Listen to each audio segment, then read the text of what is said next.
zangu katika Kristo. Tumsifu Yesu Kristo. Tunamshukuru Mungu tunapofikia nafasi hii sasa ya kukamilisha kuweka nukta na mkato katika wiki yetu ya neema hapa jimboni Moshi. Tuko hapa katika vikarieti hii ya hapa Hai, tukiwa tunasimama kwa niaba ya wenzetu wote wa vikarieti ile ya Moshi, ile ya Rombo na ile ya Vunjo, kama tulivyokusanyika katika wiki nzima katika ile dhamira kubwa tuliyokuwa nayo, nafasi yake Roho Mtakatifu katika kupiaisha maisha yetu. Kwa hivi hapa tunapokuwepo hapa, tuko kwa ajili yetu sisi wenyewe kwanza wa hapa Hai, lakini tuko kwa ajili ya jimbo letu zima, jimbo Moshi. Tupende kumshukuru Mungu kutuwezesha na kukamilisha kazi yake kwa wiki hii nzima. Tunapofika hapa mwisho na tukiangalia tulipotoka toka Jumamosi mpaka Jumamosi hii, tunaona tu baraka yake Mwenyezi Mungu inayotiririka kwetu, katika nyumba zetu, katika familia zetu, katika vigango vyetu, katika jumuiya zetu na katika parokia zetu zote na kwa jimbo zima. Kwa hivi tumshukuru Mwenyezi Mungu aendelee kutulinda na tukinge na yote. Halafu neno lake Mwenyezi Mungu ambalo anatupitishia leo kutoka Injili hiyo ya Luka inakamilisha kile ambacho tumefanya sasa hivi. Tumefanya toba, tumekubali na kuamua kusamehe, na tumekubali upatanisho, na natubariki vizuri. Ni kama tulikuwa kama huyo Lawi. Lawi ni huyo ambaye bila shaka ni mwinjili mwenyewe baadaye, lakini huyo Lawi alikuwa mtoza ushuru. Ukitaka kuelewa vizuri ujumbe ni kwamba watoza ushuru walihesabiwa na waliangaliwa na Wayahudi kama wadhambi wasioelezeka, tena wasaliti kabisa wa nchi yao, kwa sababu walikusanya kodi kwa ajili ya Waroma dhidi ya Wayahudi. Kwa hivyo walionekana kuwa wadhambi wa mwisho kabisa. Si mnaona katika simulizi lote jinsi wale Mafarisayo walivyoona wakaja sasa pale. Unaona wenyewe wanajiona ni watakatifu sana.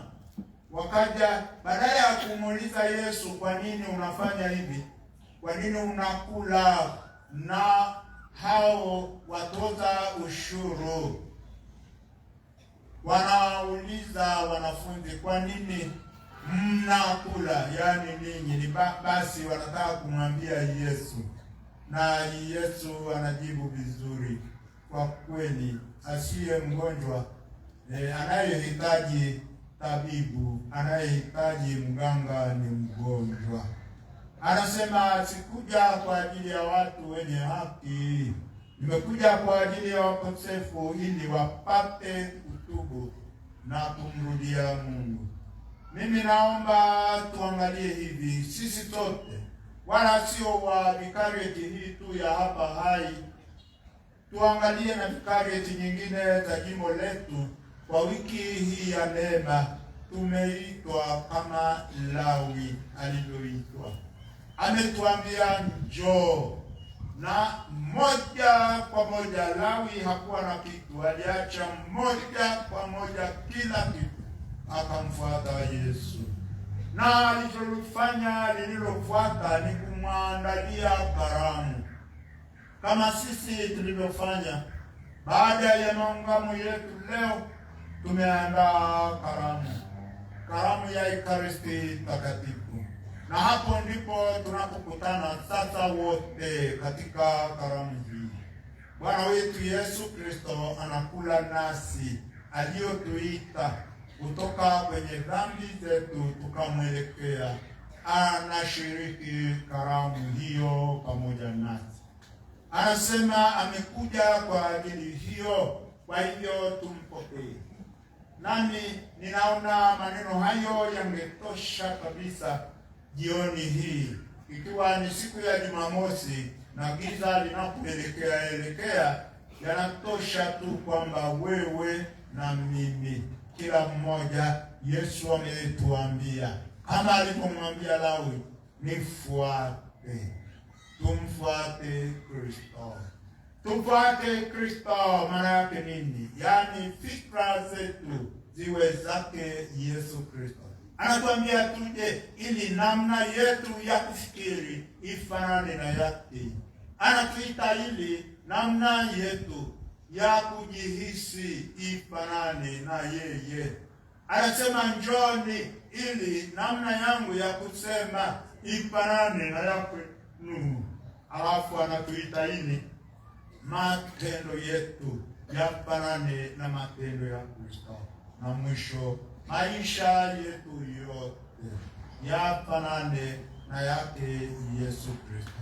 Tunaweza kumwambia Bwana, nakupa hii mikono yangu sasa, iende ikafanye kazi zako pamoja na wewe. Tunaweza kumwambia pia Bwana, nakupa na miguu yangu hii kabisa, ikatembee katika njia yako.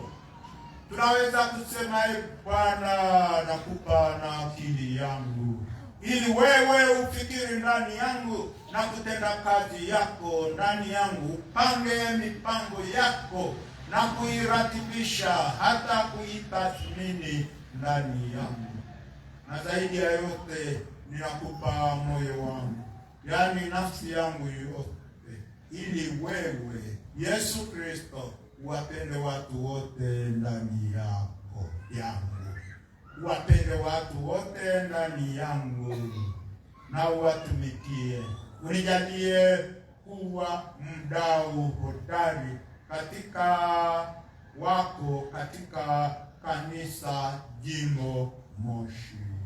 Na mwisho kabisa tumwambie tu Bwana, ninakupa na nafsi yangu yote, ili isiwe ni mimi ninayeishi, bali uwe ni wewe unayeishi ndani yangu na kutenda kazi yako ndani yangu. Nami na wewe tuwe kitu kimoja. Tutembee popote pale pamoja nawe, tukale pamoja nawe, tukaimbe pamoja nawe, tukahudumu pamoja nawe, na yote yawe kwa sifa na utukufu wake Mungu. Amina. Amina.